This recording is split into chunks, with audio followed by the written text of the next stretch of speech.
sunshine, rays in the sun, but I can't even breathe in my own homeland. Working 2 jobs just to stay afloat. They all have to get credit for bringing that awareness to the Bahamian people about natural resources, the value, and that we should be benefiting from it. Mm-hmm. That's a part of the history. All of them need to get credit for that. But when it came time to explain the how, that's where all of these guys struggled. But the part that where Lincoln Bain fell off is that he took it in the political sphere. And then he campaigned in the 2021 general election around giving Bahamians benefits from the sale of natural resources at the tune of $100,000 per citizen. How long before people can expect the promised money? Just remember that we are not promising money to persons. We are not promising money to persons. We are promising that Bahamians will benefit from their natural resources and carbon credits through royalties and through benefits. All right. I don't want anyone to think that this was a political promise that was made to people. So you're saying all of this, but you haven't laid out a structure to accomplish this. So you don't even know if this is possible. Because if you say something, now you have to explain how you're going to do it. He doesn't have that ability to do that. He doesn't have the knowledge. He doesn't have the background. These are facts that you can't argue with. You ask anybody to ask, and I'm not only throwing that on the feet of Lincoln Bain, but all of the people who in the past who were talking about natural resources, you ask them to talk about the structures for monetization, and you see how quickly they will fade into oblivion. They don't have the expertise to do it. Where I give people like Nicklin and some other people credit, they know where their limitations are. With Lincoln, he'll never admit his limitations. So when the Bahamian people, they push him on some of these things in terms of how you're going to do this and how you're going to do that, then they found out that, you know what, this guy's a fraud. And that's why you saw the kind of response that the COI got in the by-election. Because people don't believe that the COI know how to get them this money. And the only reason people was following the COI was for the money. And here is where the gaps are. And we always come back to this one thing, legislation. Yes, sir. There's some fundamental things that people like Lincoln Bain don't understand. For every natural resource you have in the Bahamas, you have to have a different set of regulations. Because those regulations need to set up the authority that governs that market. Even for like the salt industry, you don't have no authority that governs that market. You have a ministry that governs it. So you can imagine passing a law for the police force, right? But you don't set up the authority of the police force. You don't have no commissioner. You don't have no different divisions of the police force, none of that. It's the same thing about natural resources. You have to lay out the legislative structure. Who has the authority to invoke whatever law and authority? Because the authority has to be invested in that organization to invoke the law.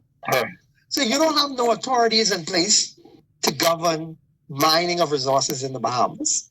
You don't have no authority that governs, let's say, mining of, let's throw it in one bundle, calcium carbonate, limestone, this and that. All of those fall into that category. You don't have no authority to set the marketplace for that, regulations, to say how these people are going to mine, what the distribution channels will be, to assess market price and charge for the mining of it based on market price, not some arbitrary price. You don't have these structures in place.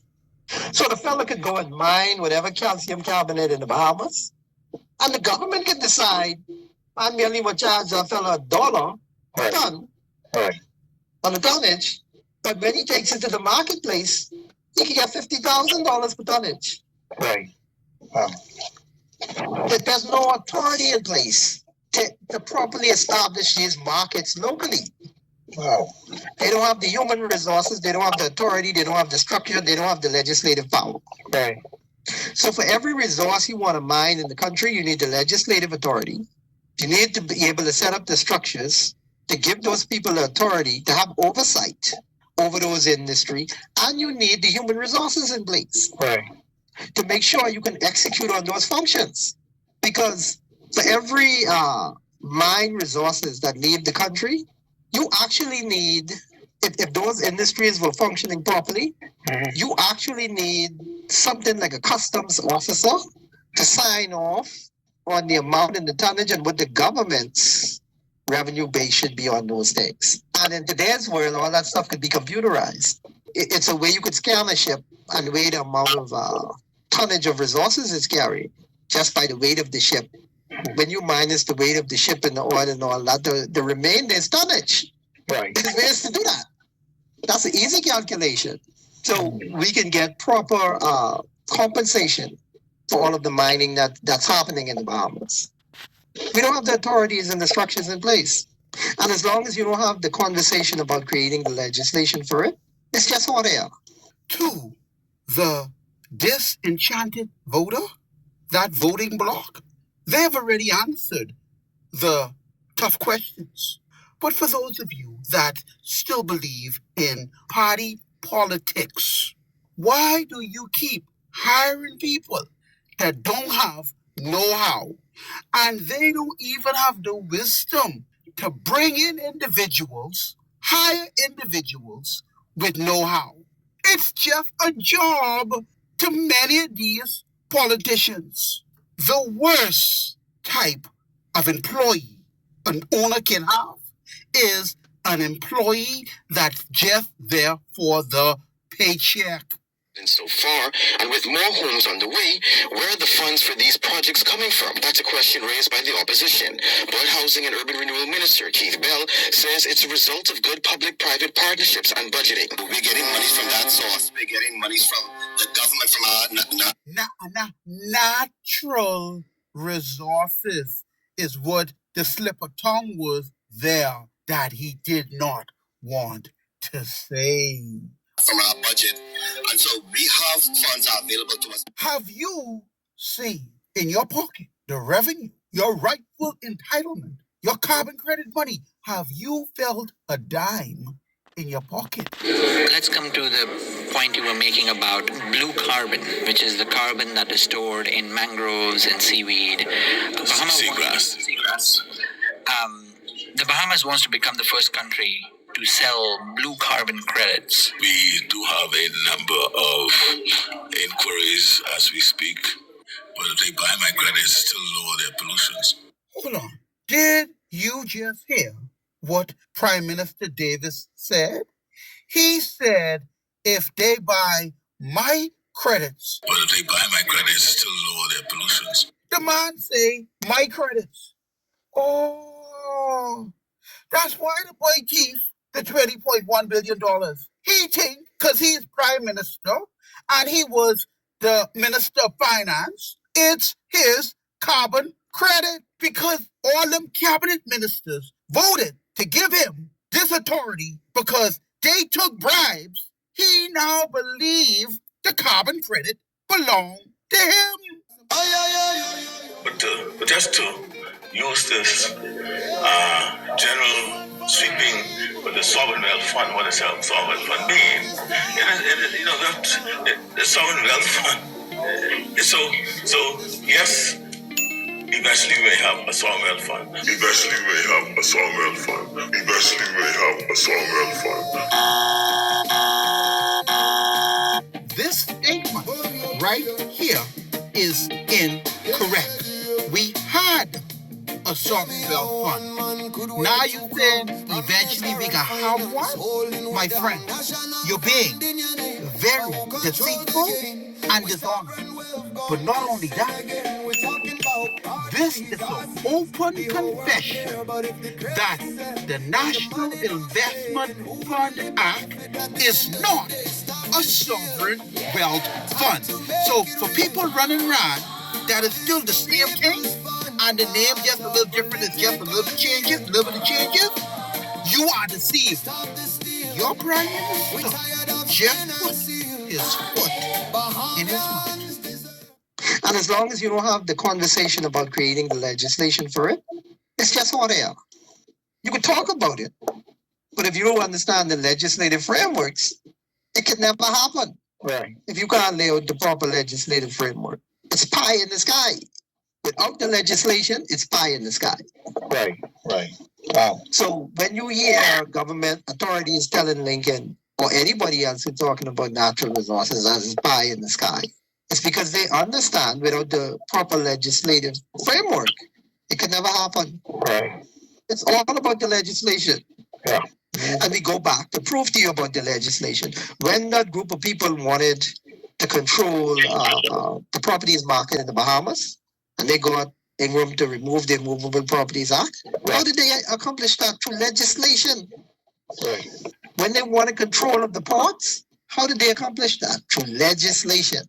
Right. There's nothing that's being set up in the Bahamas prior to independence and after independence Right. without legislation. Right. If you don't have legislation, it's against the law. Right. You know, but there's nobody in the Bahamas who's mining resources in the Bahamas right now who's breaking any laws because the laws don't exist. Right. How you could tell me I can't mine this over here and I can't carry this resource out of the country? You have to have the legal authority to tell me I'm breaking the law. Right.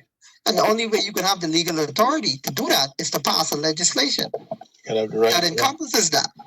Wow. So Bahamians need to get to another level of understanding the real importance of legislation. I don't even believe, at this stage, I don't believe that the politicians, most of the politicians who are part of these political parties, they don't understand the power of legislation. They just follow in the party's mandate. Right. They sitting there and fellas say, oh, you got to vote for this. You just vote for that. You don't understand the implication of voting for something. Most of them who sit in the parliament, they don't understand the implications of most of the legislation that they pass. Hence, we have the situation now with this smuggling bill that went through the parliament. I mean, we credit Lincoln Bailey, the COI, for creating the ruckus over what I call nothing.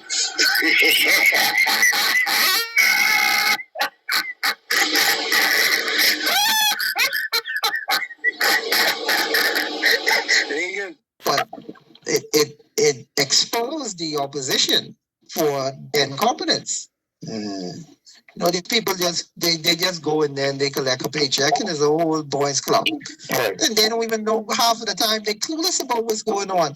Only the people who are driving the legislation and pushing for the legislation knows what's going on. 90% of them who vote on these legislations, they don't know what's going on.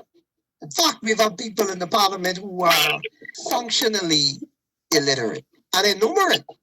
So I don't know how they could read and have that kind of acumen to understand a complex bill. Right. Right.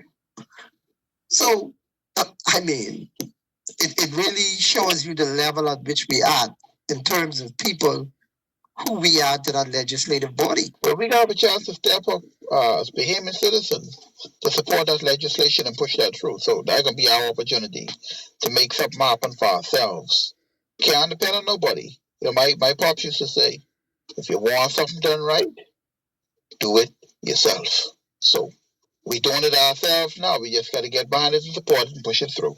We will be the beneficiaries of it. Yeah, we'll be the beneficiaries of it, my friend. So the Bahamian people, again, thank you for your time and for your service to the country, my friend, for bringing enlightenment and opening people's understanding. Thanks again, my brother. Yeah, I'm happy to be in the Bahamas at this time to lend my voice Right. to really transform the country. Yeah, this one for the people. Bahamas is time we wake up.